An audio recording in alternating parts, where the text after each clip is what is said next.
race 7, the Lavazza Handicap. Small field contains an even money favourite. Stand by for a start. Ready. And they're racing as well. Universal Fancy actually first to hit the ground. Get the Vibe, Hoboken driving through from Special Alert. Now easing back Jelani Express. And she'll settle down last of all on the inside in this small field, Fast as the Wind. Get the Vibe was able to get to the lead pretty comfortably for Brown. And inside the 900, Get the Vibe settled a half a length in front of Universal Fancy. Pace very, very slow. So Universal Fancy's rider takes off now, Nucky. And he starts to put some pressure here on Get the Vibe, who hands up. Jelani Express strode to third. A length and a half away behind them came Special Alert, going around the outside to camp outside Hoboken, and Fast as the Wind a length and a half off them last of all. He's really hard at work on Special Alert coming into the home corner. In fact, Hoboken shifted at 3 wide. It's under the Persuader. Coming around the home corner though, Jelani Express on the outside, about a half a length. Universal Fancy down the outside comes Hoboken. Don't like this favourite whatsoever. In fact, it's going to run stone motherless. Hoboken at the 150 raced up, grabbed the lead from Jelani Express, and then Get the Vibe, Fast as the Wind, but it's Hoboken drawing away. Hoboken beat Jelani Express. It was tight for third. Fast as the Wind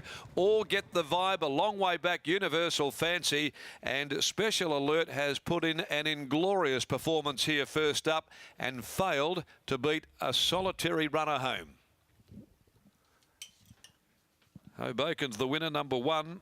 Ridden by Kate Whitten. It was the one that got rid of the fave coming to the corner because the fave was going nowhere at all.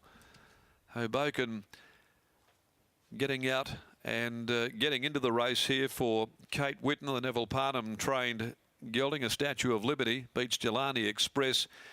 Very close to a dead heat for third. Get the Vibe and Fast as the Wind. But the story of the race has been the failure of Special Alert. First up, she was travelling on square wheels back there in the field under the Persuader before the home corner, and it didn't look comfortable one little bit. Hoboken first. Second victory in 15 runs for Nev and Carolyn Parnham, John Riley, Sean Kenny, D. Williams and Mrs. B. Davidson and G. Joyce. Ridden by apprentice Kate Whitten, 390-210. 5, Jelani Express second to Henny Hughes gelding out of Transaction. For Peter Walsh, Vernon Brockman, B. Large, Phil Matera, D. Kearns. Paul Harvey aboard for Vernon Brockman. And the judge still examining the photo for third placing, and there won't be too much in that either between Get the Vibe and Fast as the Wind.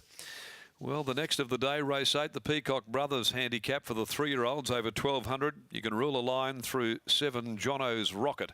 In the next, it's a field of 10. Okay, we're still waiting on the outcome of third place, and they'll need the magnifying glass to find a pixel, if there is one, between Get the Vibe and Fast as the Wind. But boy, that was an inglorious performance, to say the least, of Special Alert, an even money favourite. And it was a spent commodity before the home corner. Now it's 1-5-7-6. Fast as the Wind has grabbed fourth in the last stride.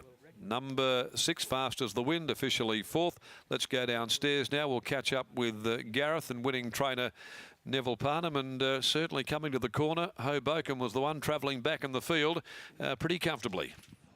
Well done, Neville. Hoboken, that was a good performance. Held up for one last crack at Dam, and in 59 or 56, no, that's the board's just mucking around, but that was a good performance. Yeah, I'd say it would have been a world record if it was. I stole your fame there. Yeah, it did too, but anyway. No, the horse has been settling much better. We used to race in blinkers, and he's had 2, maybe 3 runs without him now, and he's learnt to settle. He used to want to go too hard, and he was a bit unlucky last week. Just got chopped out and sort of didn't quite work for him. But today he drew barrier 1 and elected to go for the claim for Kate, who's been very good to the stable in riding a bit of work, and it's nice to reward her with a win. Lovely looking thoroughbred, and his record with only his second win today, I think from about 15 starts, but with that victory, and he was unlucky last start, as you pointed out, he might be able to go on with it now.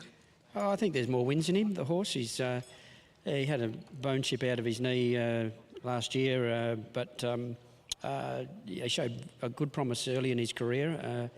But he's nice and sound now, so hopefully he can go on with it. And just dropped him back to a midweek company to sort of give him that opportunity to get a kill. And but I think he's certainly capable of racing on a Saturday and being competitive. Well done, Nev. You're welcome, thanks. There's Neville Parham there, and Kate will be joining us now. Kate, that was a really good performance there, and once you pushed that favourite out of the way, you must have been pretty confident from there on. Yeah, the favourite sort of wasn't travelling as good as it probably should, and he was pretty easy to push out. Mine was travelling pretty well, so got in a good spot. And he settled nicely today? Yeah, he never even pulled, he just travelled really nicely within himself. Oh, job well done, Kate.